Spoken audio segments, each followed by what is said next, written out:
Tai labai daug iš tikrųjų yra psichosomatinių sutrikimų, kai žmonės skundžiasi įvairiais skausmais, įvairiais negalavimais, lankosi pas įvairius specialistus, tiek vaikai, tiek suaugę, tačiau rimtos patologijos yra nerandama ir manoma, kad tai gali sukelti visą tai emociniai dalykai.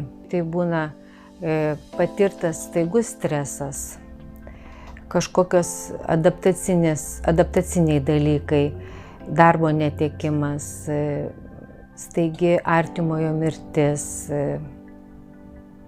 kažkoks stiprus išgąstis. Tėvai dažniausiai vaikus atveda dėl emocinių ir elgesio problemų bei dėl raidos sutrikimų, o suaugę žmonės atvyksta dėl nuotaikos svyravimų, atminties sutrikimų, miego sutrikimų.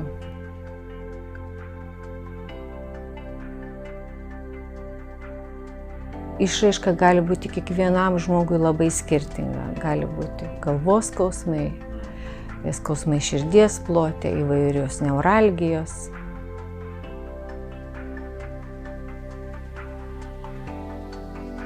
Aš manau, kad jauni žmonės jau nebijo apie tai kalbėti.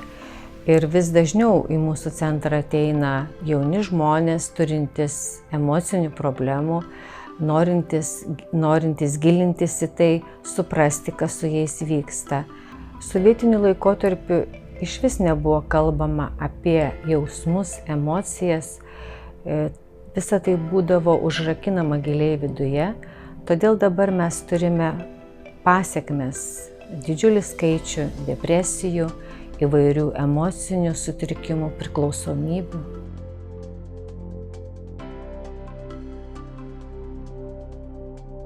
Todėl, kad žmogus yra vientisa sistema ir žmogus emociškai viską reaguoja. Ir taip liaudiškai sakant, jeigu galvoje yra pūga, tai ir visam organizme yra pūga.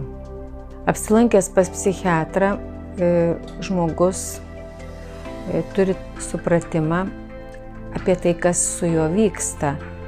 Ir jeigu yra kažkokie labai išreikšti simptomai, psichiatras gali jam pasiūlyti momentinį gydymą, kad sumažinti simptomų išraišką, bet tikrasis gydymas yra psichologinis konsultavimas arba psichoterapija, kai pats žmogus bando spręsti savo vidinės problemas.